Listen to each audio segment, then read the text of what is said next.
Bé, bona tarda a tothom i gràcies per ser-hi aquí. Gràcies per ser-hi aquí avui i sobretot vull donar les gràcies a la doctora Jara Pérez, que ha vingut, no fa ni una hora que ha arribat de Madrid, o sigui, aquesta setmana no hem tingut problemes amb l'AVE. En fi, jo, per exemple, que dijous estava a Madrid, sí que vaig tenir problemes amb això de les pluges i tot plegat. Bueno, pues la doctora Sara Pérez, ella és investigadora del CSIC en l'Institut de Ciència i Tecnologia dels Aliments, que està a Madrid, i ella ja fa uns anys primer va estudiar Ciència i Tecnologia d'Aliments aquí a Espanya, després es va acabar de formar a França i de fet la seva vàlua científica va fer que durant un seguit d'anys ella fos membre del comitè d'experts en nutrició de l'Agència Alimentària i de Salut francesa. Per tant, això vol dir la seva categoria científica. A la vegada ella ha impartit nombroses conferències tant a Espanya com a Europa i a Amèrica, per exemple a Xile, i ha estat col·laborant també en el que és diversos organismes del món de l'alimentació de Califòrnia. Ella ha dirigit diversos projectes, bastants projectes de recerca, i ara un dels àmbits en els quals ella treballa és aquest dels anomenats superaliments. Por lo tanto, Jara, muchas gracias por hoy estar aquí y compartir con todos nosotros tu experto conocimiento que, como nos decía el doctor Javier Sánchez Perona la semana pasada cuando hablábamos de los ultracongelados, pues sencillamente hoy nos alumbrarás mucho más sobre qué quiere decir esto de los superalimentos. Bien, una reflexión así inicial y muy rápida respecto a este tema. Como ya dije la semana pasada, aquellas personas que estén interesadas, pues entrando en la web, en la editorial CSIC, pueden encontrar toda esta colección del qué sabemos de, y en concreto de los superalimentos. Miren, hay un filósofo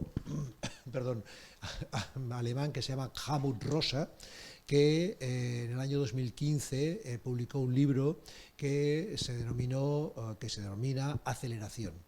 Él plantea que desde el siglo XIX, desde lo que es la revolución industrial, sencillamente, sobre todo el mundo occidental y en términos generales todo el mundo, pues ha entrado en unos procesos de aceleración de lo que son los modos de vida, de lo que era el antiguo régimen, en el cual fundamentalmente había una economía fundamentalmente agraria, y esto venía marcada toda la economía básicamente por lo que eran las estaciones, el mundo natural. A partir del momento en que entra un sistema productivo que necesita continuamente afluencia de materias primas, etcétera, pues bueno, todo eso comporta pues una expansión colonial, todo eso comporta una explotación de territorios, de naturaleza, de personas, etcétera.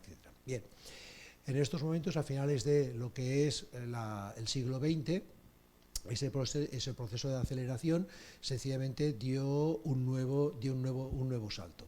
Un nuevo salto que vino sobre todo con ese concepto que nosotros hemos escuchado en muchas ocasiones de la globalización.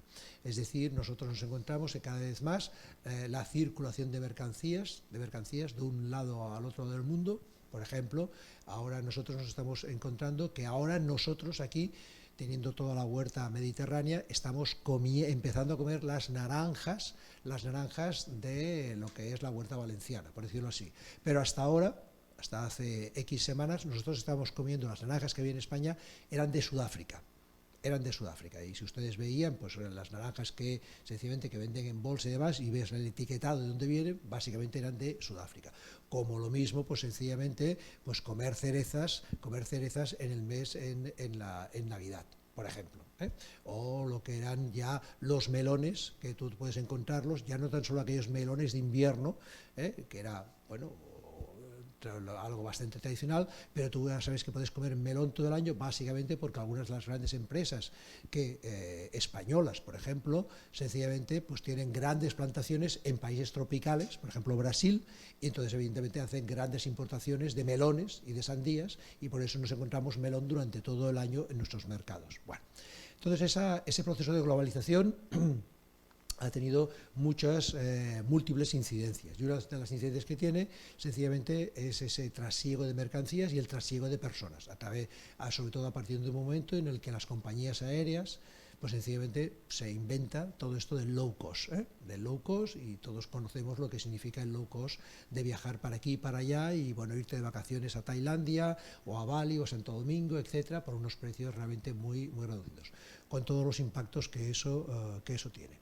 Uno de los elementos que nos ha llegado en nuestros días fundamentalmente es en esa globalización, en esa circulación continuada de mercancías, de personas y demás, es sencillamente, bueno, pues también nuevos modos de vida y demás. Entonces, pues uno de los nuevos modos de vida, pues es, por ejemplo, se ve en el tema de la alimentación. Y nos ha llegado, pues, múltiples productos que no son los tradicionales de lo que es la dieta mediterránea, productos que muchas veces, pues evidentemente, como explica la doctora Pérez, sencillamente en este libro tan súper interesante, pues bueno, pues vienen, son básicamente están basados más en campañas de marketing que en posibles beneficios a lo que es la salud, porque determinados productos, pues ella nos lo explicará, las bayas goji, en fin, toda esta serie de cuestiones, realmente tú puedes tener una incidencia si todo eso, como en las culturas originarias de esos productos,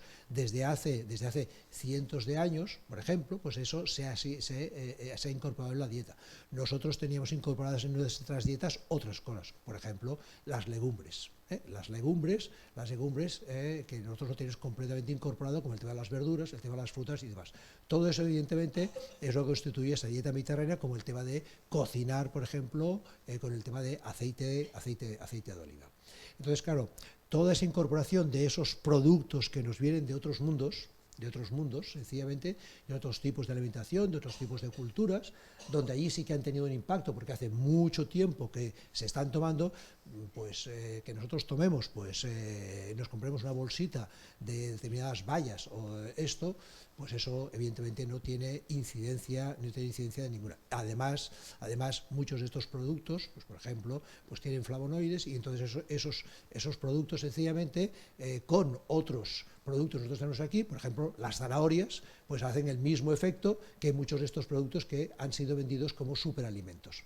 Lo que pasa es que, bueno, pues esos modos de vida en los cuales se asocia en muchas ocasiones un superalimento o lo que fuere sencillamente a una modernidad, pues en fin, por ejemplo, la doctora Pérez pues nos explica toda esta moda ahora de los detox, de estos zumos detox, claro.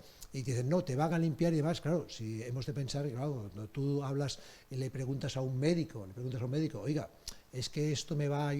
Bueno, pues le dirá, oiga, es que a lo mejor es que esta mezcla de verduras a lo mejor no es nada positiva para usted, porque esa mezcla de verduras puede producir un determinado ácido que le puede tener muchos más problemas. Entonces, si determinados productos que se nos venden, pues nosotros hemos de pensar que cuando tú le preguntas a un médico, dice, no, es que entonces, claro, entonces los riñones y el hígado está continuamente limpiando y filtrando y demás. Y por lo tanto, en fin, esto de que te van a limpiar, pues bueno, pues estos son estos mitos que se crean en nuestro mundo. Por lo tanto, yo creo que tanto la conferencia de la semana pasada como las que ya llevamos en este ciclo y las que realizaremos, pues viene a ayudarnos sobre todo a todos nosotros a comprender muchísimo mejor, en fin, qué alimentación nosotros hemos de tener para conservar y poder vivir lo mejor posible. Por lo tanto, sobre todo, doctora Pérez, gracias por el esfuerzo de venir aquí y sobre todo, yo quiero recalcar este aspecto, lo que significa la inversión en investigación. La doctora Pérez, como muchos otros investigadores, han podido llegar a investigar y a podernos presentar esto gracias a un esfuerzo de todo lo que es la ciudadanía en lo que es el sistema de investigación.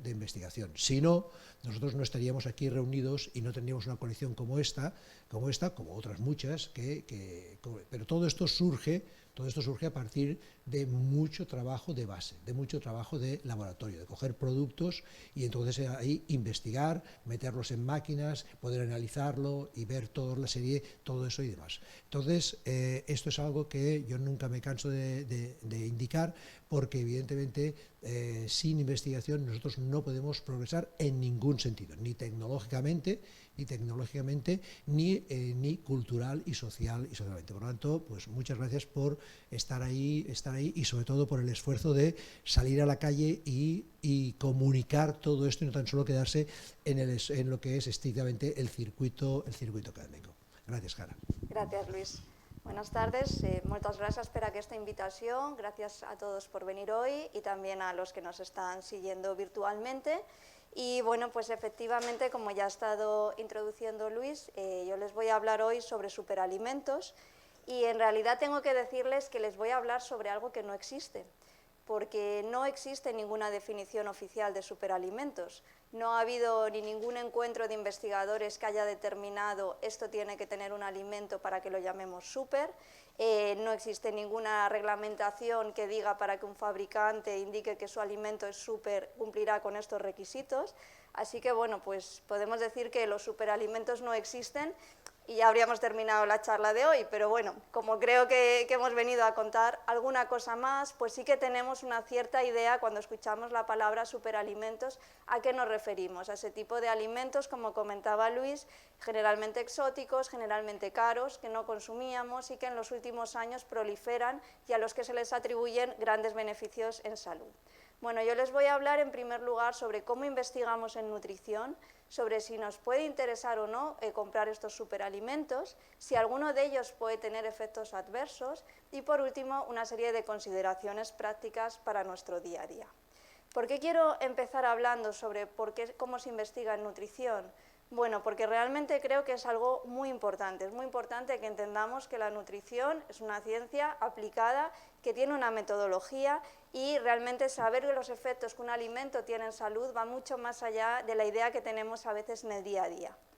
Comer en nuestro entorno es algo tan banal, es algo que por suerte podemos hacer todos los días y varias veces al día, que de pronto no nos parece que eso requiera mucha investigación, ¿no? Y parece que hablar de la ciencia de la alimentación es algo raro, ¿no? Porque, bueno, pues no estamos hablando de energía nuclear, no estamos hablando de inteligencia artificial, de grandes temas, hablamos de la ciencia de la patata y parece que aquello no tiene mucha ciencia o es algo sobre lo que cualquier persona puede opinar. Pero realmente tenemos un proceso para poder llegar a establecer que un alimento tiene ciertos efectos en salud. Y es importante conocer este proceso para después ver si las afirmaciones que nos llegan sobre los superalimentos han seguido o no estas etapas. ¿Cómo investigamos sobre alimentos? Partimos de lo que llamaríamos indicios precientíficos. Tenemos idea de que en cierto lugar se consume un alimento de manera tradicional porque se le atribuyen unos efectos, o conocemos una población que vive aislada, que tiene una dieta muy particular y que tiene unas características en su salud. Y ese es nuestro punto de partida. Ojo, no nuestro punto final, como a veces se piensa, porque realmente en la alimentación hay muchos factores que nos pueden confundir. Podemos tener, por ejemplo, que en mi pueblo haya una infusión que tradicionalmente toman las mujeres en una época del año y esa infusión les da mucha energía y rápidamente pensemos que esa infusión tiene componentes que tienen ese efecto. Pero a lo mejor nos podemos ir en detalle y resulta que esa infusión se consume en época de matanza. Y en realidad lo que ocurre es que esas mujeres están tomando morcilla que les está aumentando los niveles de hierro y por eso están teniendo esa energía adicional. Este ejemplo es ficticio, pero después les daré algunos ejemplos que son reales. Por eso esos indicios precientíficos son nuestro punto de partida. Y a partir de ellos es cuando empezamos a hacer estudios de laboratorio y estudios de campo. En el laboratorio hacemos distintos tipos de experimentos. Hacemos estudios in vitro, con células. Podemos tener células aisladas de páncreas, de pulmón, de riñón, de cualquier parte del organismo. Y son estudios que son muy importantes para nosotros, porque vemos qué ocurre cuando consumimos un alimento y hay componentes que entran en contacto con las células. Como les digo, estos estudios nos aportan mucha información, pero obviamente de un puñado de células aisladas en el laboratorio a la complejidad de un ser humano hay una larga distancia. Por eso necesitamos otro tipo de experimentos. A veces hacemos estudios en animales, porque hay cuestiones que necesitamos medir en una situación verdadera, en un ser vivo, y no podemos medir en personas. Por ejemplo, si estamos trabajando con Alzheimer, necesitamos dar unos alimentos a los animales y ver después qué ha ocurrido en su cerebro. Hacemos también estudios en personas sanas o con enfermedades a las que les damos alimentos o combinaciones de alimentos y vemos los efectos en su salud. Y hacemos también estudios de campo o epidemiológicos, donde lo que hacemos es observar la alimentación de las personas y recoger información sobre cómo comen y sobre cuál es su salud. Si en los estudios que llamamos de intervención, donde intervenimos sobre la alimentación, participan decenas o centenares de personas, en estos estudios participan miles, decenas de miles o centenares de miles de personas. Y con la combinación de todos estos trabajos vamos acumulando informaciones para establecer nuestros objetivos. En primer lugar, queremos ser capaces de establecer relaciones causales y no simples asociaciones. ¿Qué quiero decir con esto? Bueno, pues vamos a imaginarnos que mañana llega un extraterrestre a Barcelona con una misión, que es averiguar de qué se mueren los humanos. Y este extraterrestre tiene acceso a las historias clínicas de todos los hospitales de Barcelona del último mes. Y de pronto el extraterrestre podría analizar esas historias clínicas, ver que hay algo en común, volver a su planeta, dar una rueda de prensa y decir, ya he descubierto de qué se mueren los humanos, porque hay algo que todos habían hecho en las 24 horas antes de morir. Toman una cosa que se llama agua. Y esto nos muestra cómo que dos cosas ocurran a la vez o una después de otra, no quiere decir que una sea causa de la otra.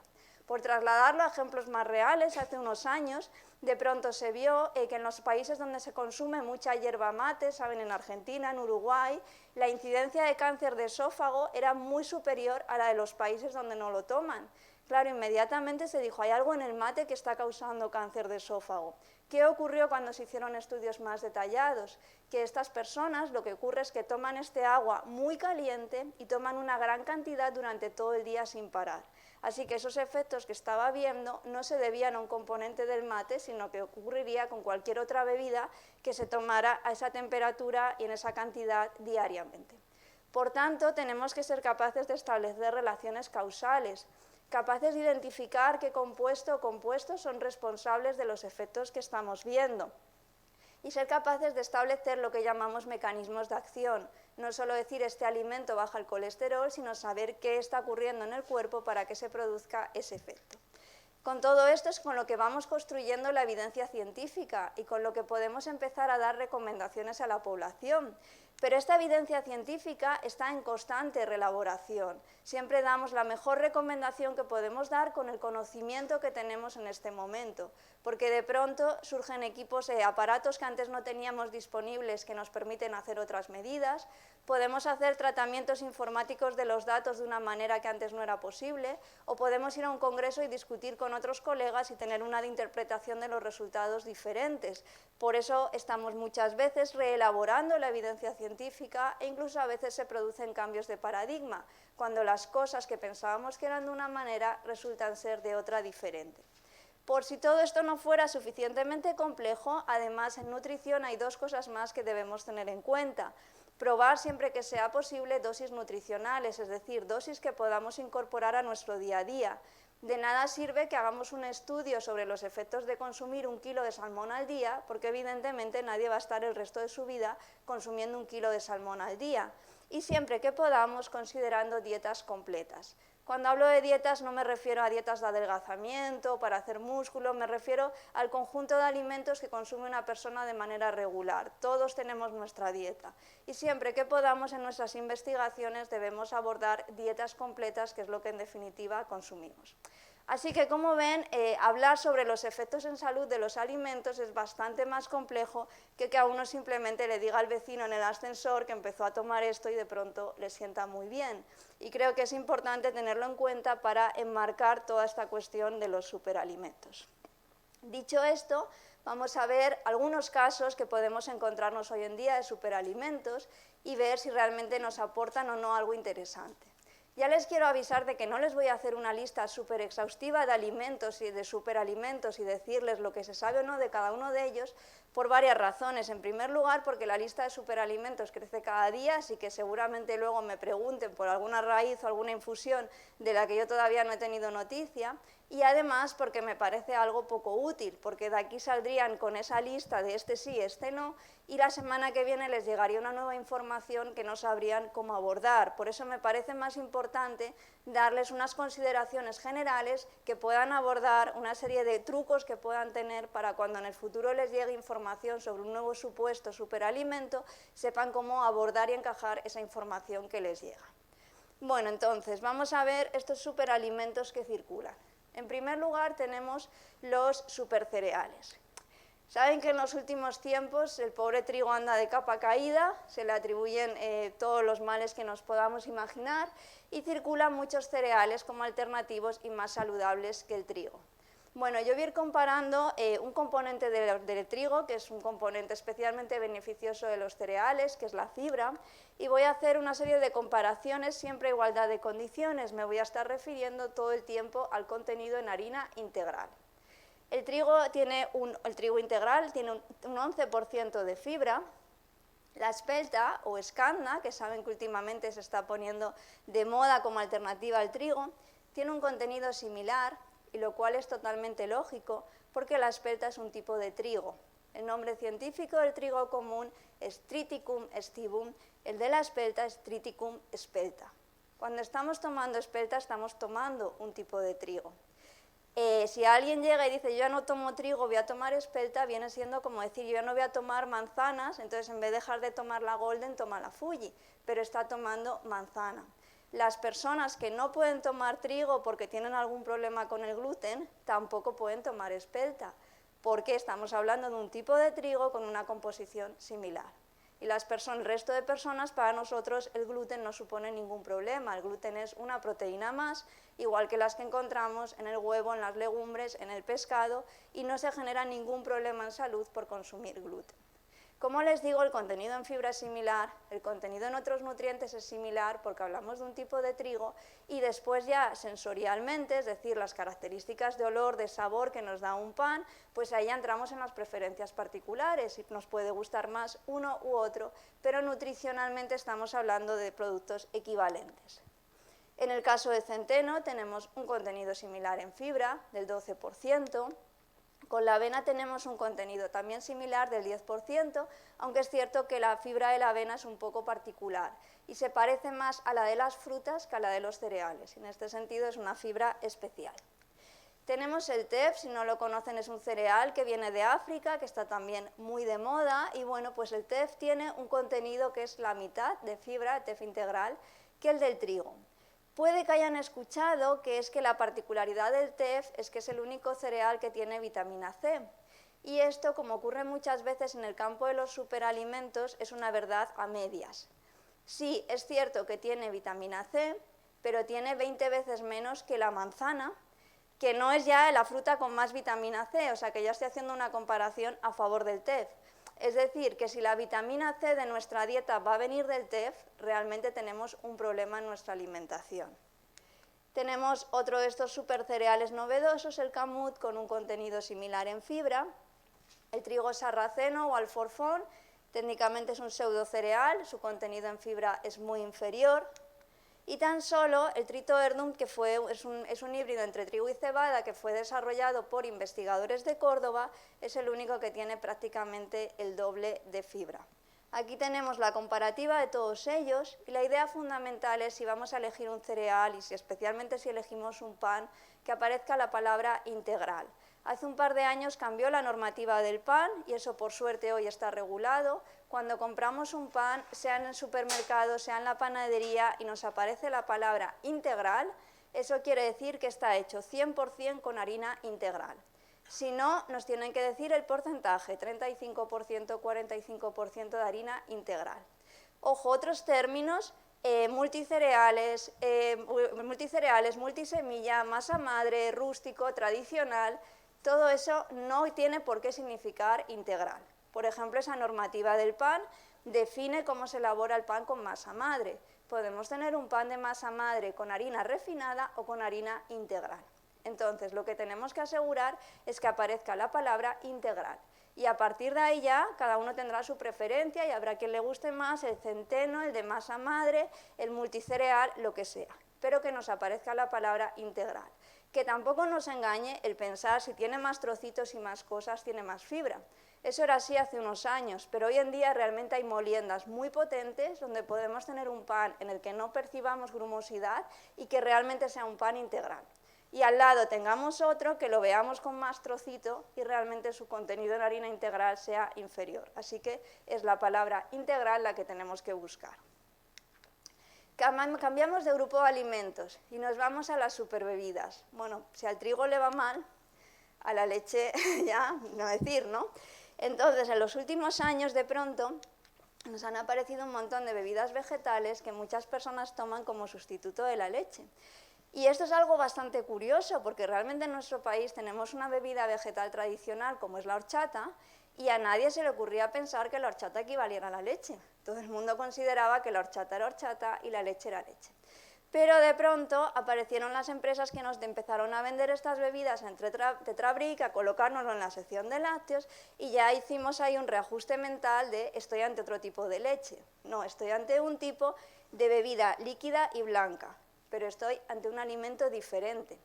De hecho, las bebidas vegetales no son iguales entre sí. Si estoy tomando una bebida de almendras, va a tener componentes característicos de la almendra, si es de avena los va a tener de los cereales, o si es de soja lo va a tener de las legumbres. Ni siquiera son un grupo compacto las bebidas vegetales. ¿Son buenas o son malas? Bueno, es otra opción que podemos consumir.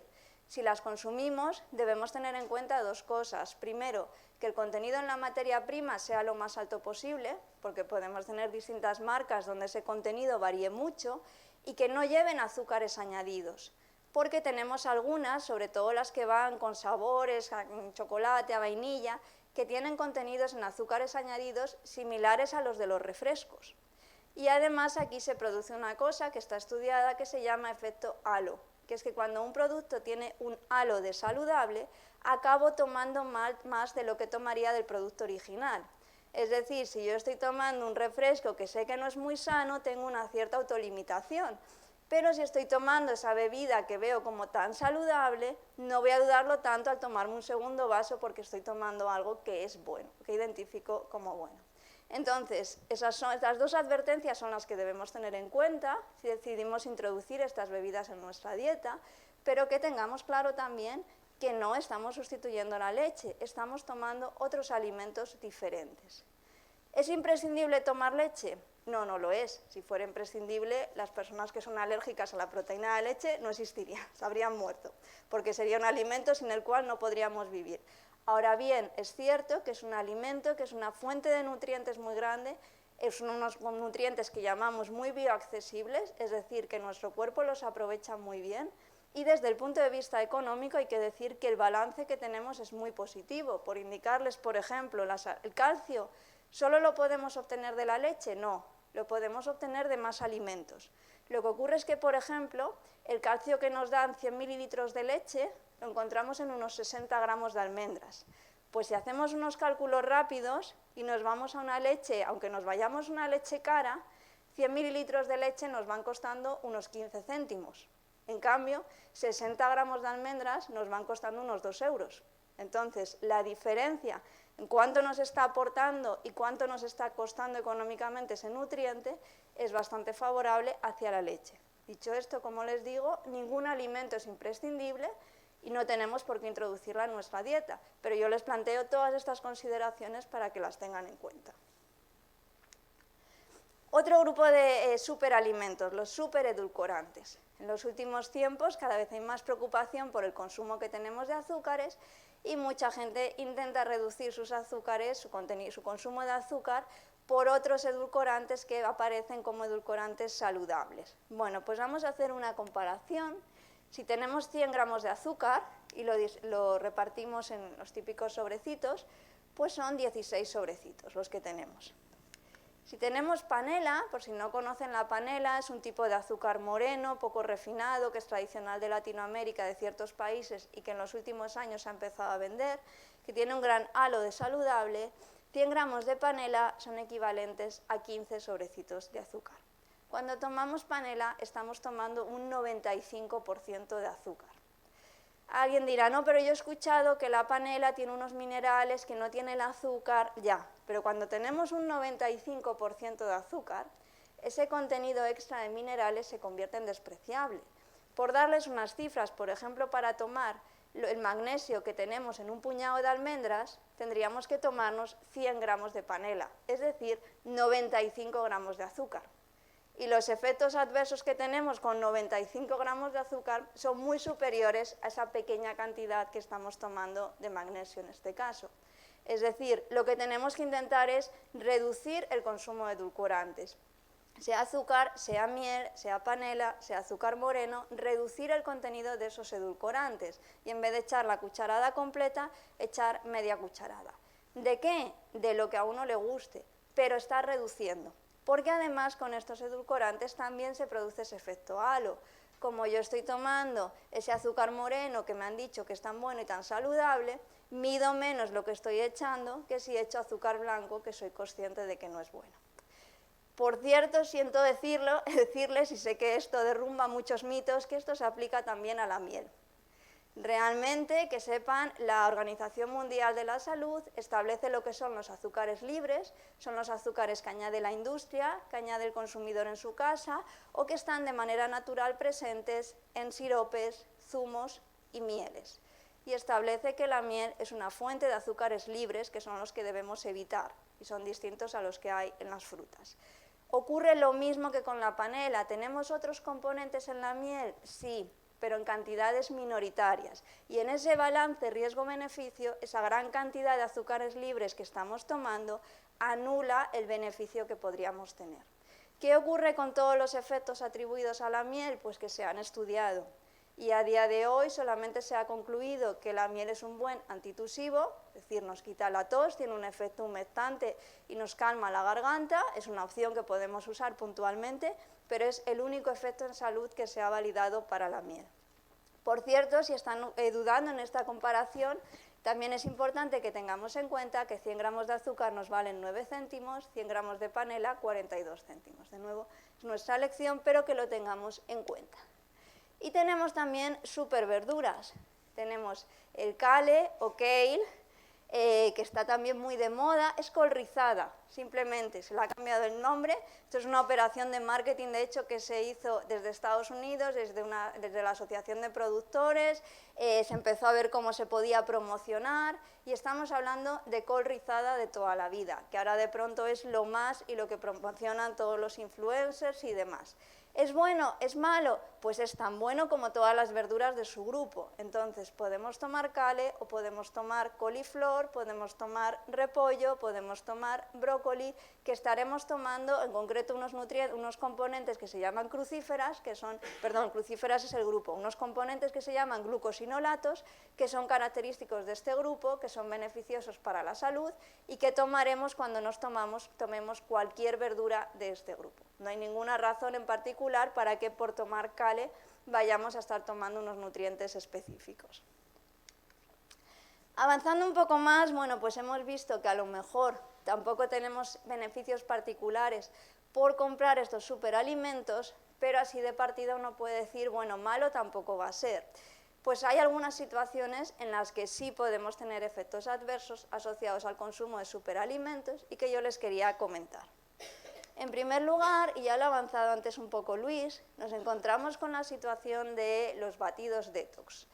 Bueno, a principios de este siglo hubo un aumento en Alemania de un 100% de los casos de cálculos renales, de piedras en el riñón, del 100%. Claro, ante un aumento así, las autoridades alemanas dijeron, algo está ocurriendo y tenemos que indagar cuál es la causa.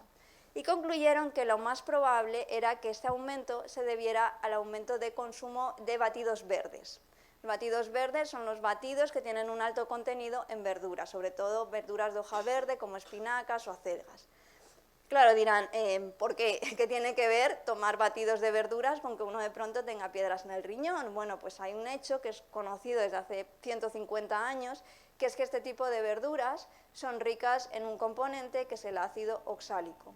Y el ácido oxálico en nuestro cuerpo se puede unir al calcio y formar oxalato cálcico, que son las piedras en el riñón. Esto no quiere decir que no sea bueno tomar estas verduras, no salgan de aquí diciendo, estuve en una charla de una CSIC y me dijo que no tomara espinacas. No, no dije eso. Es estupendo que las tomemos un par de veces por semana. Si las hervimos, por cierto, gran parte de este ácido pasa al agua de cocción. O si las tomamos crudas, pues podemos tener un plato lleno en el que estamos echando 40 gramos de espinacas. Pero ¿qué ocurre cuando yo me tomo a diario medio kilo de espinacas frescas, que era lo que estaba ocurriendo con estas personas que se tomaban estos batidos? Pues entonces ya estamos tomando cantidades de riesgo. Y entonces esos batidos detox se están transformando en batidos intox, porque nos están intoxicando. Como decía Luis, realmente el detox que hay en nuestro cuerpo lo tenemos en el hígado, lo tenemos en los riñones, en la piel, en los pulmones. Esos son nuestros sistemas de desintoxicación y no hay ningún fundamento científico en ninguna cosa que encuentren que te promete un efecto detox. Otros efectos, bueno, en general, por tanto, siempre que nos encontramos batidos, licuados, concentrados, donde dejamos de ver el alimento como tal y no somos muy conscientes de cuánto alimento estamos tomando, es una situación en la que debemos tener cuidado. ¿Por qué? Porque en nuestro cuerpo hay unos mecanismos de saciedad. Si yo de pronto tengo una montaña de espinacas crudas, es que no me la voy a poder acabar, porque esos mecanismos de saciedad se van a activar. Pero cuando me estoy tomando esos batidos, esos mecanismos no se activan y no soy consciente de cuánto estoy tomando. Otras situaciones en las que debemos estar alerta son los complementos alimenticios. Los complementos alimenticios son esos productos que nos encontramos en herbolarios, en parafarmacias, en formas de infusiones, de jarabes, a lo mejor también de pastillas, que nos prometen efectos en salud con origen natural. Bueno, ¿qué ocurre? Pues que a mucha gente a lo mejor le prescriben un medicamento y le dice el vecino, no, mira, eso mismo, te puedes tomar esto otro que te dan en el herbolario, que es natural, que no tiene química y que no tiene efectos secundarios. Y entonces dice, ah, muy bien, me voy a eso que no tiene química, que es mucho mejor. Bueno, pues que sepan que los alimentos son química y que gracias a esa química estamos aquí. A mí este cartel me gusta mucho, lo hicieron unos investigadores mexicanos y lo que nos muestra es la composición de una manzana si hubiera que cumplir la normativa de etiquetados de alimentos. Todo eso que ven ahí no son pesticidas, no es nada que se le haya añadido a la manzana, es la manzana como tal. ¿Por qué hay tantos esos aditivos que nos asustan tanto? Porque gran parte de los aditivos tienen un origen natural. De hecho, si alguna vez en casa han hecho mermeladas y han usado como espesante piel de manzana, piel de naranja, estaban usando E440 pectinas, sin saberlo. Si alguna vez han echado en casa un chorrito de zumo de limón para que algo no se les oxide, estaban usando E300 ácido ascórbico, E330 ácido cítrico, sin saberlo. Los alimentos son química. Y cuando estamos tomando un complemento alimenticio, igual que cuando tomamos un medicamento, estamos tomando un concentrado de química. Esta química, de hecho, como les digo, es la que nos permite estar aquí. Hay quien dice, ay, es que ahora comemos química. Yo digo, gracias a la química que comemos, recibimos lo que necesita nuestro cuerpo y nuestro cuerpo puede hacer sus funciones. Pero ¿qué ocurre de pronto cuando concentramos esa química? Pues que esa química puede tener efectos secundarios. Estos complementos alimenticios entran en la normativa de alimentos, no en la de medicamentos. ¿Y esto qué quiere decir? Pues que para que un medicamento entre al mercado, el fabricante tiene que demostrar, en primer lugar, su seguridad, a continuación su eficacia para aquello que está tratando y después tiene que registrar los efectos secundarios, porque sí, cualquier agente farmacológico puede generar efectos secundarios y por eso tenemos ese prospecto tan largo que nos asusta tanto. ¿Qué ocurre con los complementos alimenticios? Que como entran en la normativa de alimentos, aparte de cuestiones generales que debe cumplir cualquier alimento, de que no tengan contaminación microbiana, una serie de cuestiones, no tienen que demostrar su seguridad, su eficacia para aquello para lo que lo estamos tomando, ni su ausencia de efectos secundarios. No quiere decir que no tengan efectos secundarios, quiere decir solo que no están obligados a tener prospecto. Para que se hagan una idea, hace unos años se hizo un estudio de los casos que había habido de ingresos por urgencias en hospitales españoles de daño en el hígado por todas las categorías de medicamentos y por productos naturales que englobaban este tipo de productos. Los ingresos por este tipo de productos fueron superiores a los de analgésicos y a los de unos medicamentos que nos darían de partida tanto miedo como son los antipsicóticos. Entonces, ya les digo, no tienen documento de prospecto de efectos secundarios, no quiere decir que no los tengan. Otra cuestión es lo que yo he denominado los alimentos fuera de contexto. Me refiero con esto a alimentos que pueden tener un sentido a ciertas cantidades en un cierto entorno, pero a lo mejor no pueden trasladarse sin más a otro. La espirulina es una microalga que se vende también en herbolarios, hay gente que la añade en distintas preparaciones. Hay un país en el mundo donde se consume espirulina de manera tradicional, que es Chad, en África. Allí ellos toman espirulina diario y la usan en salsas, en sopas, tienen muchas preparaciones con espirulina. Como se pueden imaginar, la alimentación en Chad, muy rica en vitaminas y minerales, no es. Entonces, en su contexto, tomar espirulina es muy importante, porque realmente es una fuente muy relevante de estos componentes. ¿Qué pasa cuando la trasladamos sin más a nuestro contexto? Bueno, pues cuando yo estaba, como comentó antes Luis, en el Comité de Expertos en Nutrición de la Agencia Francesa de Seguridad Alimentaria, tuvimos que sacar una alerta sobre la espirulina. ¿Por qué? Porque uno de estos componentes en los que es rico la espirulina, el betacaroteno, es un componente que está en el pimiento, en la zanahoria, en general en frutas y verduras amarillas o naranjas, es un componente beneficioso, antioxidante, pero a ciertas dosis se transforma en prooxidante. Y realmente las cantidades con las que, teniendo en cuenta lo que es nuestra dieta y si encima añadimos espirulina en ciertas cantidades, podemos llegar a esas concentraciones de riesgo y podemos tener, en vez de un efecto beneficioso, un efecto adverso. Por último, y me gusta ser muy contundente sobre esto, porque es un tema sobre el que circulan muchísimos bulos, ningún alimento cura el cáncer. Ya nos gustaría que eso fuera así, pero no lo es. Realmente podemos decir que la dieta es muy importante para reducir el riesgo de desarrollar ciertos tipos de cáncer, puede ser un aliado una vez que se ha diagnosticado un cáncer, pero ningún alimento ni ninguna dieta cura el cáncer, a pesar de que podamos encontrarnos por internet cosas como esta. La mal llamada vitamina B17, que nos dicen que es un compuesto anticancerígeno que está en los huesos de albaricoque y en las almendras amargas. A lo mejor esto de las almendras amargas a alguien le activa algo en la cabeza de hay que tener cuidado con las almendras amargas, claro, porque ese compuesto y esa supuesta vitamina B17 es la amigdalina, un compuesto que dentro de nuestro cuerpo se transforma en cianuro, sí, el veneno. Mata las células del cáncer porque mata todas las células, nos estamos envenenando. Y esto no es algo anecdótico, ha habido advertencias de la Autoridad Europea de Seguridad Alimentaria porque ha habido casos de intoxicaciones por personas que han adquirido esto por internet o hay casos de personas que abandonan tratamientos validados contra el cáncer por algo que no tiene ninguna evidencia. De hecho, la Asociación Española contra el Cáncer en su página web es muy clara. ¿Dieta anticáncer existe? No, no existe ningún alimento ni combinación de alimentos que cure el cáncer. Y el Fondo Internacional de Investigación sobre el Cáncer, que tiene un decálogo para la prevención del cáncer, en su decálogo incluye un punto específico que es no use complementos alimenticios para la prevención del cáncer. Así que realmente cualquier cosa que nos encontremos en este sentido, igual que con el tema de los productos detox, estamos ante un bulo. Por ir concluyendo y dejar también un espacio para las preguntas, pues quería finalmente trasladarles una serie de consideraciones prácticas a la hora de poder identificar informaciones que les lleguen sobre superalimentos. En primer lugar, ancestral no significa mejor. Esto nos llama mucho la atención. De pronto nos dicen que tal cosa lleva usándose desde hace no sé cuánto tiempo y si es en un sitio exótico, pues más todavía. ¿Y qué ocurre? Pues por ejemplo, últimamente se ha puesto muy de moda el aceite de coco, que lo encontramos a un precio muy superior al del mejor aceite de oliva virgen extra que podamos encontrar. Y si nos ponemos a leer, pues vamos a ver que nos van a decir que hay unas poblaciones, los Tokelau, que viven en el Índico, en unas islas, que ellos su única grasa es el aceite de coco y que tienen niveles de colesterol muy bajos. Y como pasa con los superalimentos, como les he dicho antes, pues estamos ante otra verdad a medias. Sí, todo eso es cierto. Pero también es cierto además que estas poblaciones tienen una alimentación prácticamente vegetariana y un estilo de vida sumamente activo. Y es eso lo que les está manteniendo los niveles bajos de colesterol. De hecho, cuando estas poblaciones emigran a la ciudad, en concreto ellos van a Sri Lanka y pasan un estilo de vida occidentalizado, aunque mantengan el aceite de coco, les sube el colesterol.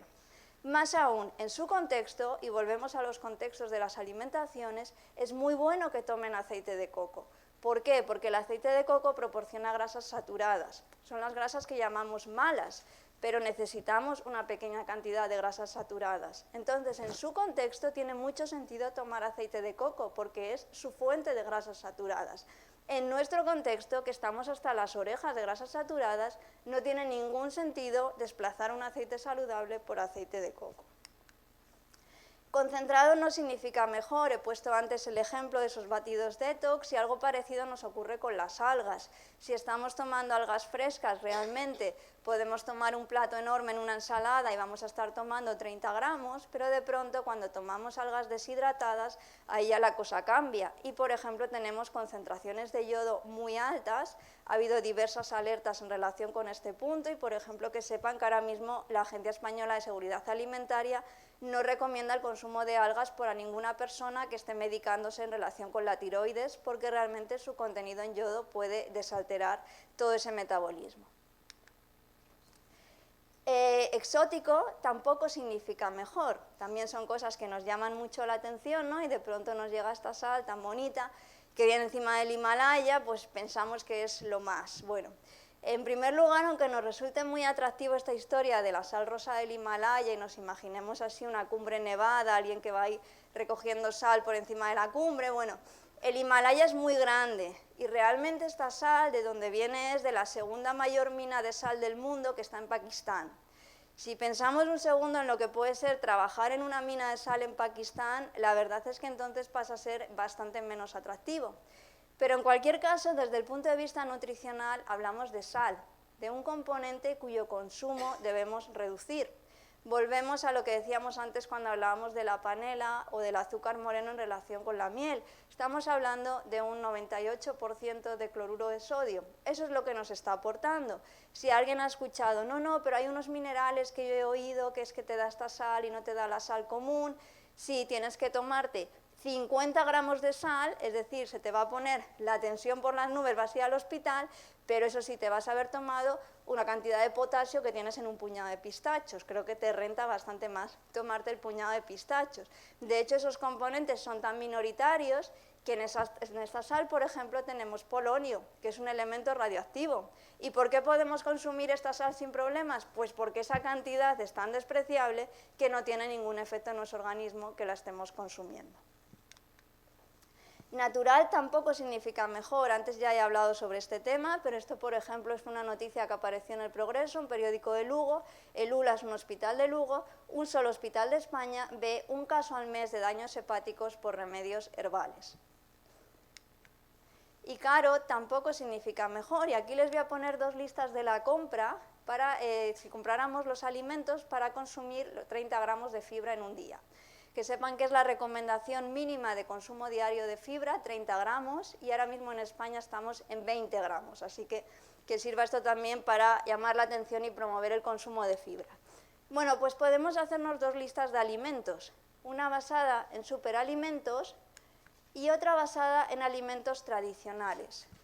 La primera nos cuesta 6,20 €, la segunda 1,70 €.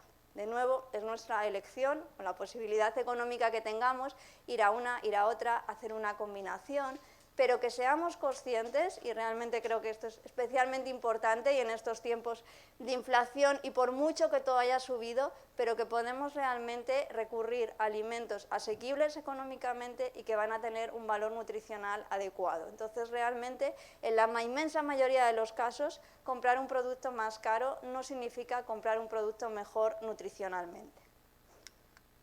Bueno, entonces, ¿qué significa comer mejor? Pues yo no les voy a decir comer un poco de todo, porque esa es una frase que se ha desvirtuado. Esa frase pues tiene su origen en un gran investigador español en nutrición, Francisco Grande Cobian, que en los 60 dijo comer de todo en plato pequeño. Claro, ¿qué ocurre? ¿Qué era comer de todo para un asturiano de los años 60? Pues era comer un poco de fabas, un poco de manzana, un poco de nuez, un poco de sardinas, un poco de berzas. Eso era comer un poco de todo en los años 60. Ahora modernamente nos vamos al supermercado y parece que comer un poco de todo es comer un poco de patatas fritas, un poco de pizza, un poco de croissant, y un poco de manzana. No. Entonces a mí la frase comer un poco de todo no me gusta porque realmente hay muchos productos que son superfluos y prescindibles. Ojo, no digo que haya que prohibirlos, no digo que no se puedan consumir nunca, pero que realmente no tienen por qué estar en una alimentación saludable. ¿Qué es lo que sí sabemos? Sabemos que hay componentes cuyo consumo debemos reducir, como son los azúcares libres, la sal, las grasas de mala calidad, las carnes rojas y procesadas. Una anotación, por cierto, en los años 60, que es lo que se considera referencia como dieta mediterránea en España, se consumíamos al año 5 kilos de carnes y procesados, incluyendo embutidos. Ahora mismo estamos en 50 kilos.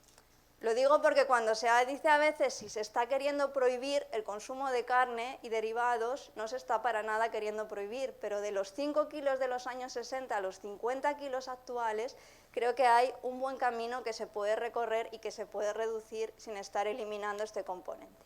Reducir también el consumo de snacks y productos de este tipo y el consumo de bollería, y por cierto, las galletas son bollería. Por una extraña razón cultural, en nuestro entorno no se considera que las galletas sean bollería, y mucha gente te dice, no, yo nunca tomo bollería, pero desayuno y meriendo galletas todos los días. Las galletas son también bollería y forman parte de ese grupo.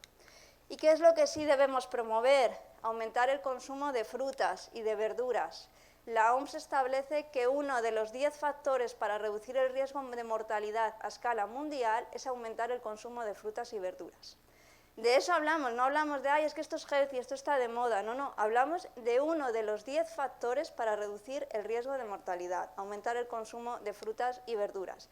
De legumbres, que son uno de los grupos nutricionales que tenemos, de grupos de alimentos que tenemos con más interés nutricional, de frutos secos. Si alguien piensa, no, que esto engorda mucho, pues simplemente un dato, el estudio Predimed es el estudio más importante que se ha hecho sobre dieta mediterránea, que se desarrolló en distintos lugares de España y que se sigue desarrollando. Siguió a varios miles de personas durante varios años y les daban 3 tipos de dietas. Una dieta que era la que recomendaba la Asociación Americana del Corazón, que es el tipo de dieta que solemos tener en mente cuando alguien quiere adelgazar. Toda la plancha, nada de verdura. Otro grupo que estaba enriquecido en aceite de oliva y otro grupo enriquecido en frutos secos, en concreto en nueces. ¿Cuáles son los 2 grupos a los que les fue mejor respecto a riesgo cardiovascular, diabetes, control de peso y toda una serie de parámetros en salud? El grupo de aceite de oliva y el grupo de frutos secos, aunque el aporte de calorías era mayor que el grupo de la Asociación Americana del Corazón, porque no se trata solo de las calorías que tomamos, sino de la calidad de esas calorías. Y por último, aumentar el consumo de cereales, pero que sean integrales, que les recuerdo que es la palabra clave. Por tanto, los superalimentos aislados no existen, pero ni los novedosos ni los tradicionales. A veces hay gente que me dice, pues entonces el mejor superalimento son las lentejas, son la naranja. Depende, porque lo que influye es cómo sea la alimentación en tu conjunto, y eso es lo que tenemos, dietas saludables en tu conjunto. Si alguien se toma todas las mañanas religiosamente un kiwi porque le han dicho que es muy bueno, y es que encima no le gusta el kiwi, y el resto del día su alimentación es saludable, buena gana de estar tomándose ese kiwi sin ganas. Y si alguien el resto del día su alimentación es un desastre, ese kiwi no le hace nada, porque tenemos ante un océano de mal comer, esa pequeña pizquita de salud no hace nada. Así que es el perfil de la dieta el que es saludable. Para terminar, pues esto me gusta mucho y lo descubrí gracias a la periodista Nieves con Costrina, y realmente pues es un superalimento de hace 400 años. Hemos visto muchas veces este cuadro y hemos visto la jarrita, que nos parecía decorativa, pero esa jarrita corresponde a una práctica que tenían en la época que se llamaba bucarofagia, que consistía en unas jarritas que hacían con un barro particular, que al romperlo se disgregaba mucho, y entonces pues la dama de la corte, cuando le entraba un poco de hambre, pues su barrita energética de la época, su barrita de cereales, era la jarrita. La rompían y se la comían.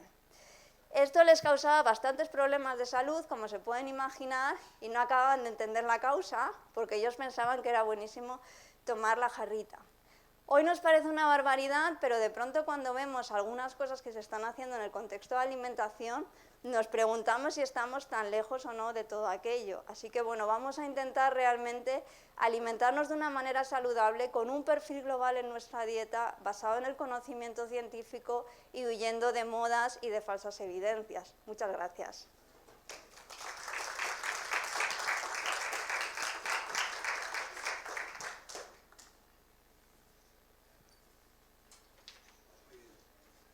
Magnífico, Jara, y sobre todo gracias por esta claridad expositiva que se agradece muchísimo. Bueno, pues nos has dado a todos una lección y nos has situado una vez más en lo que es las realidades. Entonces, una primera pregunta, antes de dar las preguntas a todos ustedes, sencillamente es cuando llegan estos superalimentos y demás a nuestros mercados y demás, el tema de lo que son las autoridades sanitarias, es decir, la intervención, es decir, por ejemplo, con los zumos detox y demás. Es decir, vamos a ver, se pone de moda los zumos detox y demás, pero claro, hay un estudio científico que dice que si se mezclas las verduras, pues te va a producir ese ácido que puede producir toda esta serie de cuestiones. Nosotros tenemos nuestras agencias reguladoras, por ejemplo, la Agencia Española de Salud, que todos deberíamos de consultar mucho más, como la Agencia Nacional de Ciberseguridad, que muchas veces no lo consultamos, sobre todo porque ahora cada vez más tenemos sencillamente pues bueno, todas nuestras cuentas y toda nuestra vida en los móviles. Pues bueno, allí tienes una serie de recomendaciones, muchas veces pues bueno, vas escuchando por aquí. ¿Tú piensas que tenemos un sistema suficientemente importante de alertas para la población en términos generales que nos diga, oye, los zumos detox es que no son positivos, es que le puede producir a usted todo esto? Bueno, aquí hay que distinguir entre lo que son alimentos como tales y lo que son complementos alimenticios, de los que he estado hablando, estos productos que compramos ya en una presentación de cápsulas, concentrados y demás. Respecto a los alimentos, todos estos productos entran con la normativa general alimentaria, entonces no tienen contaminación de metales pesados, microbiana, etcétera. Luego ya, claro, hay un uso que hace la persona que a veces es difícil de controlar, porque realmente si un alimento no solo inocuo, sino saludable, como es la espinaca, pero de pronto nos tomamos 700 gramos a diario, claro, eso es algo regulable porque es un alimento que de por sí es que es un alimento saludable, ¿no? Después tenemos también tendencias que entran en la población como aparentemente saludables y que a veces suponen un paso atrás muy importante, como es el consumo de leche cruda. Y en concreto sé que en Cataluña ha habido mucho debate con esta cuestión, ¿no? Claro, ¿qué ocurre? Hay un libro que me gusta mucho, que lo ha hecho una divulgadora, Gemma del Caño, que se llama Ya no comemos como antes y menos mal. Porque realmente a veces tenemos esta idea bucólica de cómo era la alimentación en el pasado. En los años 80, por ejemplo, en España todavía se producían varias decenas de muertes al año por brucelosis por consumo de leche cruda.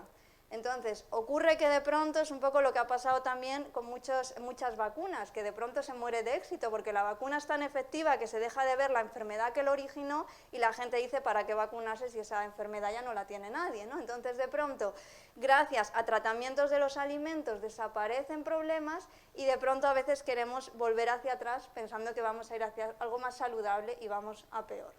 Realmente en lo que son los alimentos como tal, sí existen esos controles, luego ya de pronto a veces hay usos un poco inesperados y difíciles de regular. Otra cosa es todo este mundo que he comentado de los complementos alimenticios, y ahí sí hay un gran limbo. Hay un gran limbo porque de hecho muchas empresas han visto que es más fácil entrar por ahí que por el sector farmacéutico, como comentaba, porque es todo muchísimo más laxo, entonces van por ahí.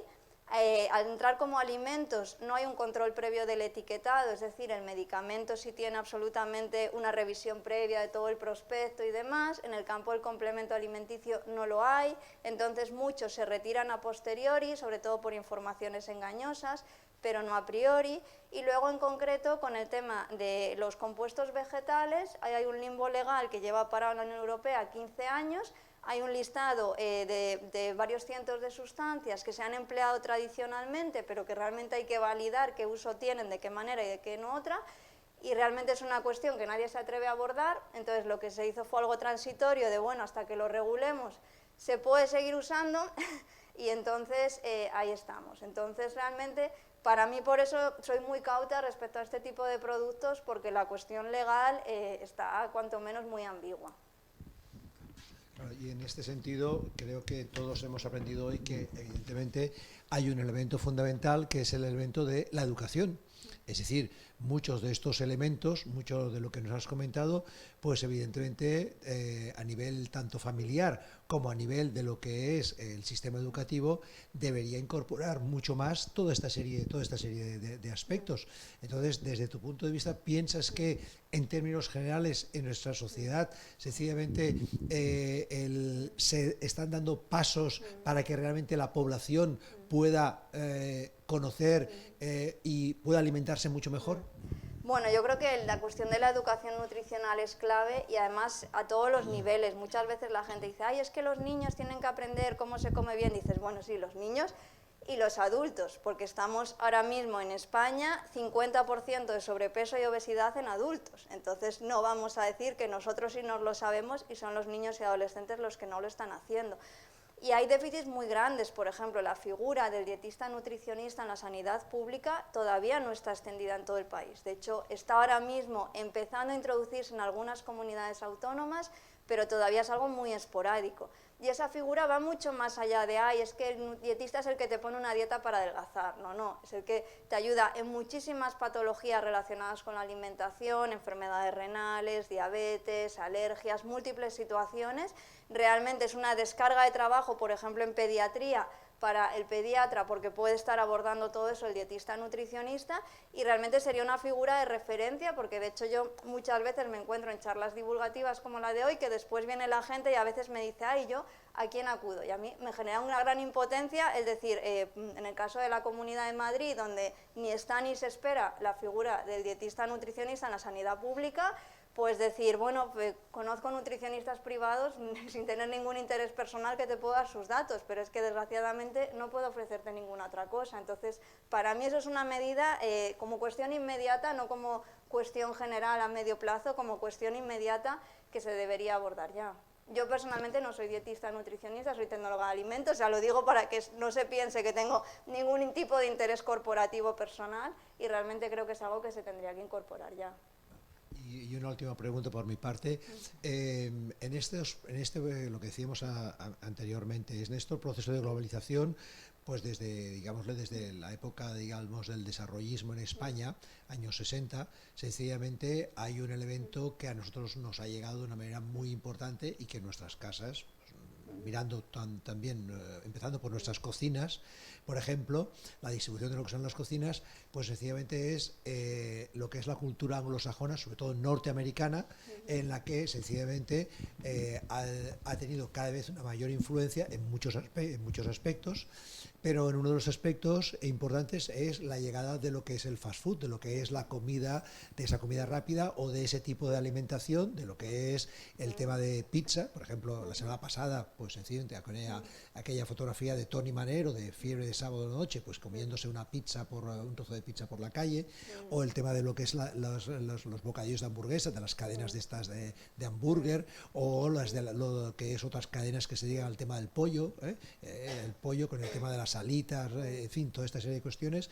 Claro, eso ha tenido un impacto realmente muy importante en nuestra población. Claro, ese impacto significa que, como decíamos la semana pasada, sencillamente, claro, nos encontramos que nosotros hemos de tener una educación nutricional importante, pero por otra parte nosotros vemos que las expectativas de tasas de aumento de lo que es obesidad cada vez se están planteando como mayores, entonces realmente ahí hay un elemento de disociación, de lucha, por decirlo de alguna manera, de estrés importante. Es decir, esta situación, ¿tú cómo la ves? Porque claro, sobre todo en el tema de la adolescencia o en el curso del tema de las familias, el tema de lo que es cenar pizzas, pues fines de semana. Es decir, cenar pizzas, llamar, que te vienen, te lo traen, etcétera, etcétera. O los hamburgues, que ya desde lo que está con los Uber, Globos, etcétera, pues tú llamas, te traen la hamburguesa de tal sitio, etcétera. En fin, si ustedes se fijan en algunos de estos, pues en fin, de estas cadenas que pues tú ves muchos chicos que están con las bicicletas que van a buscar para llevar esa hamburguesa allí, etcétera. Esa situación, esa contradicción, que tenemos que hacer una educación alimentaria, pero nutricional, pero por otra parte ves esa presión de lo que es el mercado. Sí, aquí hay dos conceptos que son importantes que se están manejando. Uno es lo que se denomina ambiente obesogénico. Entonces, realmente el problema de la obesidad va mucho más allá de la voluntad individual de una persona que digamos, no, es que esta persona es muy dejada y por eso engorda y come de más. Entonces, realmente hay una combinación de muchísimas cuestiones. Para empezar, a medida que uno va teniendo sobrepeso y obesidad, sus propios mecanismos de regulación de la saciedad, sus propias percepciones de sabores se van desregulando y de pronto las cosas ya internamente van cambiando, pero además tenemos ese ambiente obesogénico, es decir, de pronto tú te encuentras, pues en Estados Unidos es exagerado, ¿no? Como cada paso y medio realmente tienes un sitio donde comprar comida, comida, comida, y es un constante más allá de la necesidad fisiológica que tú tengas de estar comiendo constantemente, ¿no? Ese es un concepto. Y otro concepto que se viene hablando bastante también es el de alfabetización alimentaria. El concepto de alfabetización alimentaria es más amplio que el de educación nutricional, porque no se refiere solo a que sepamos si tenemos que tomar frutas, verduras, sino que, por ejemplo, un hecho que se está constatando, pues es que estamos por primera vez ante una generación de padres y madres de 40 y pico años sin conocimientos culinarios en absoluto. Es decir, esa idea de no, es que mi madre cocina en casa y hace unos platos muy buenos, ¿no? Pues tiene que ver obviamente con otros momentos donde la mujer no estaba incorporada al mercado laboral y ha habido toda una serie de cambios sociales, pero de pronto ese adolescente que toma un día nuggets y un día pizza y otro día sándwich de jamón y queso, porque es lo más elaborado que se hace en su casa, se lo proporciona un padre de 44 años, una madre, que esos son sus conocimientos culinarios, ¿no? Entonces, de pronto, ese adulto ve una coliflor, ve una lubina, no tiene ninguna idea de qué hacer con ello, ¿no? Entonces, realmente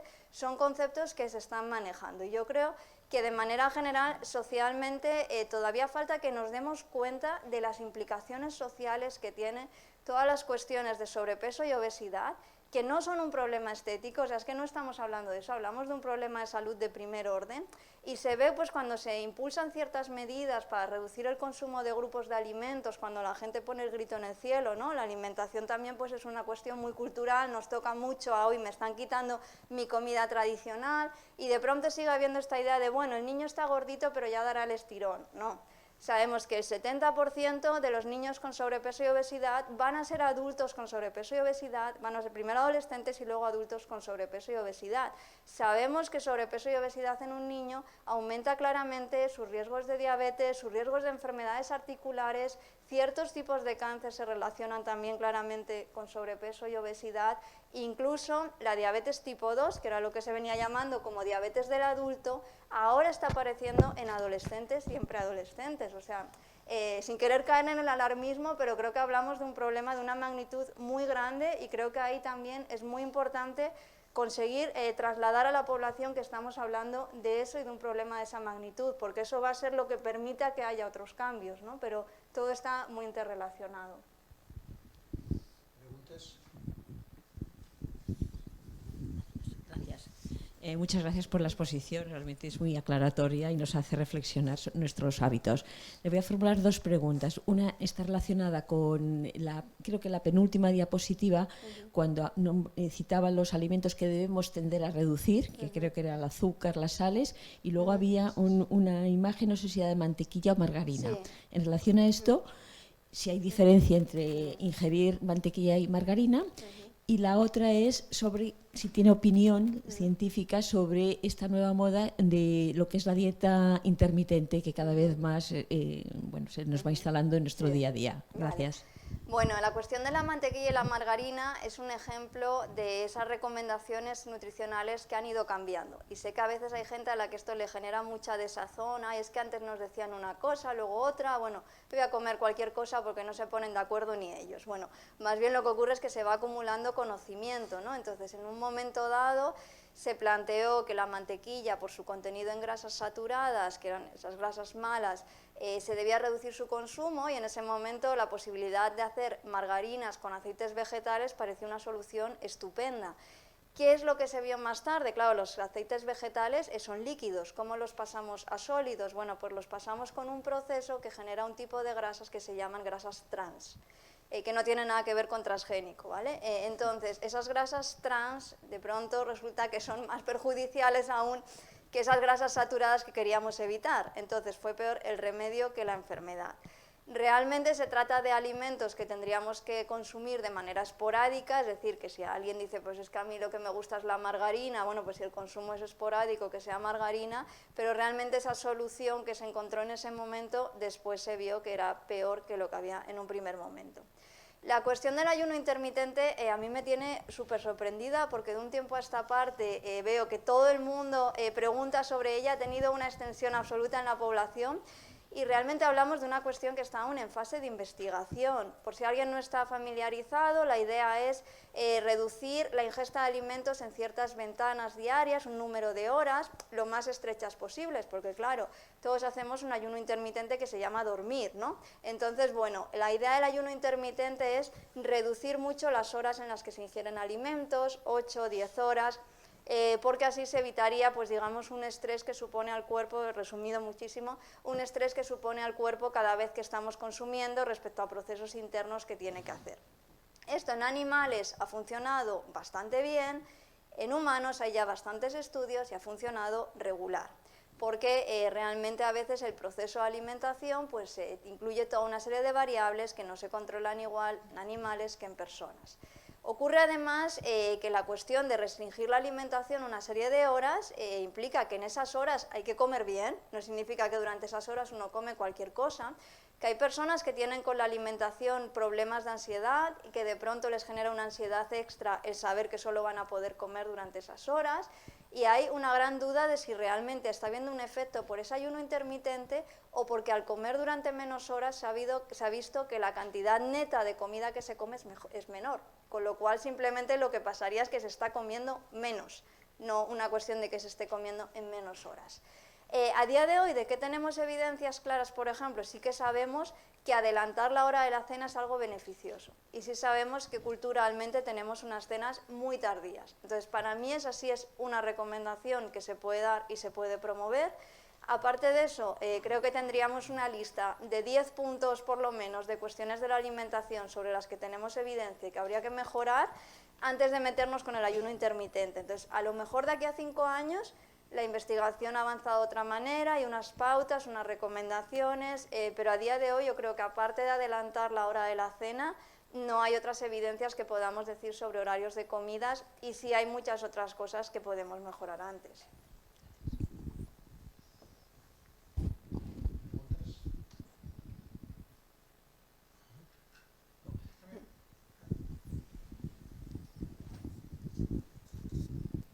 Gracias, Jara, por esta excelente exposición. Y has dicho no vengáis con casos concretos y tal, pero es que no me puedo aguantar y como nadie más pregunta, digo, el gazpacho, hay que tener, porque me tomo un vaso de gazpacho cada día, a lo mejor me estoy pasando como esto de los detox, ¿no? ¿Qué te parece? Y el jamón serrano, por ejemplo, el jamón del ibérico. El ibérico está bastante rico en insaturados porque a la que lo sacas de la nevera todavía es muy liquidito. Pero bueno, hay gente que se atiborra. Yo no, porque no. El gazpacho lo puedo comprar, pero el jamón ibérico no tanto. Vale. ¿No? Pero no me puedo aguantar de esos dos casos concretos. Vale, gracias. Bueno, el profesor Josep Lluís Torres fue mi supervisor durante mi postdoc en Barcelona y tiene mucho que ver con muchas cosas en las que he trabajado en este tiempo. A ver, el gazpacho lo bueno que tiene es que en el caso del tomate, por ejemplo, es muy distinto el gazpacho a los zumos de frutas. ¿Por qué? Cuando hacemos zumo de frutas, aunque lo hagamos natural, casero, aunque lo hagamos con las mejores naranjas valencianas, y sé que tenemos valencianos de pro en el público, pero lo que ocurre es que estamos generando azúcares libres, que son esos azúcares de los que llamaba la Organización Mundial de la Salud. Cuando tenemos la naranja, dentro de la naranja el azúcar está metido dentro de toda una estructura, entonces el cuerpo necesita todo un proceso para acceder a ese azúcar. Eso lo que hace es que el azúcar nos vaya a subir en sangre lentamente, y eso es lo que buscamos, porque necesitamos que haya una cantidad de azúcar para hacer una serie de funciones, pero va a subir en sangre lentamente. ¿Qué ocurre cuando nos hacemos un zumo? Aunque sea un zumo con pulpa, pues que lo que ocurre es que hemos roto todas esas estructuras, ese azúcar lo tenemos flotando y entonces tenemos un pico de azúcar en sangre. Y eso es lo que nos aumenta el riesgo de diabetes y eso es lo que es un problema en salud. Así que las naranjas valencianas, estupendas, pero enteras tal cual. ¿Qué ocurre, sin embargo, con el tomate, que sería el ingrediente principal de gazpacho? Pues que su contenido en azúcar es muy inferior. Entonces, el riesgo que tenemos con un zumo de frutas, que es el contenido en azúcares libres, realmente no lo tenemos si nos estamos tomando un tomate. Entonces, ese vaso de gazpacho al día no tiene tampoco el riesgo que podemos tener con otras verduras de hoja y tal que he comentado, con lo cual sería algo beneficioso. Siempre se recomienda combinar preparaciones que sean más líquidas con preparaciones en las que mastiquemos por el tema de la saciedad y tal, pero es una opción muy saludable. Cuestión jamón ibérico. Bueno, pues a ver, aquí también entramos en grandes conflictos identitarios. Dentro de los embutidos estaríamos hablando del embutido más saludable, pero seguimos estando en la categoría de carnes procesadas, que han estado establecidas como por la Organización Mundial de la Salud como probables cancerígenos en relación con el cáncer de colon, y lo que tenemos es un alto contenido en sal, que lo tenemos per se en el mejor jamón del mundo, es un constituyente natural, y un alto contenido en nitritos que se tienen que añadir como conservantes. Y esto es algo tradicional. De hecho, en algunas zonas de Castilla, por ejemplo, se habla de las sales choriceras. ¿Qué son las sales choriceras? Sales que se usaban para hacer embutidos ricas en nitritos y nitratos, que son los conservantes que hoy se usan ya de manera aislada por la industria. Entonces, no quiere decir que un consumo de un par de rodajas por semana de jamón ibérico vaya a ser perjudicial, pero no es un alimento que tengamos que promocionar, y a lo mejor si vamos a tomarnos la tostada de pan tumaca, pues un día en vez de con jamón puede ser con queso fresco, otro día puede ser con atún, otro día con huevo cocido y ya otro día con jamón, y vamos alternando un poco.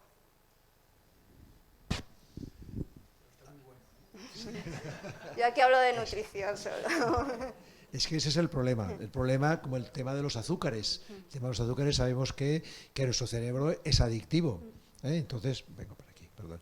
Nuestro cerebro es adictivo y evidentemente cuanto más, buena está una cuestión, pues bueno, pues puede estar muy buena porque tiene pues esos componentes y demás, y que tú te sientes pues maravillosamente bien, pero sabemos que detrás de todo eso, cuando conoces todo el tema de lo que son los azúcares libres, entonces dices, bueno, en fin, hay que ponerlo, como dice la doctora Pérez, sencillamente hay que ponerlo todo, sencillamente en su lugar, sobre todo pensando en el tema de lo que es la famosa dieta mediterránea tradicional, ese consumo que ya, en fin, no hay que inventar nada, es decir, ese consumo tradicional de verduras, frutas, legumbres, etcétera. Hemos de pensar que en esa cultura tradicional el tema de consumo de carnes era un consumo relativamente muy bajo, era un consumo muy bajo.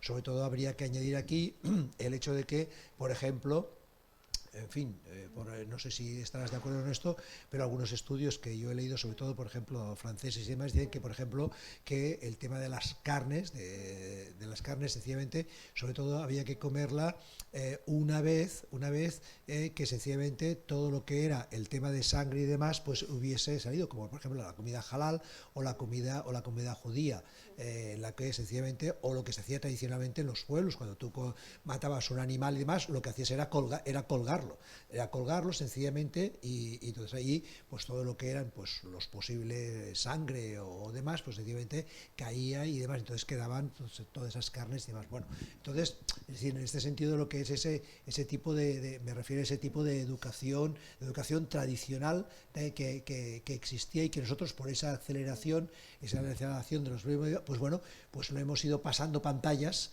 de una manera pues realmente extraordinariamente rápida, En fin. Muy bien, pues lo dejamos aquí. La semana que viene tendremos una conferencia que complementará estas conferencias que estamos haciendo, que es los falsos mitos de la alimentación. es decir, del doctor Miguel Herrero, también del Instituto de Ciencias de la Alimentación del CSIC, sencillamente en el que, bueno, pues yo creo que nos dará una vuelta más a toda esta serie de aspectos que la doctora Pérez hoy nos ha comentado. Por lo tanto, les esperamos, tanto las personas que están aquí como las personas que están en streaming, y gracias por estar aquí, y esperemos que sobre todo estas conferencias nos ayuden a todos a vivir un poquito más y mejor. Muy bien, gracias. Gracias.